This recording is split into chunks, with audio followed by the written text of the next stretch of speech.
கந்தன் காலடியை வணங்கினான் கடவுள்கள் யாவரையும் வணங்குதல் போலே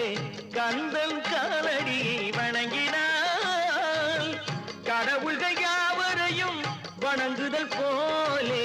கந்தன் காலடியை வணங்கினான்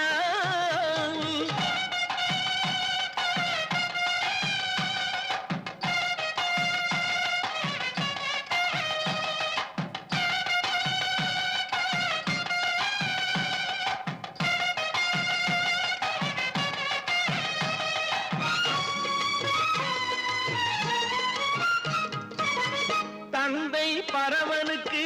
சிவகுருநாதன்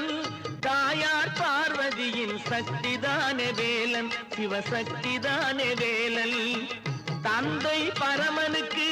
சிவகுருநாதன்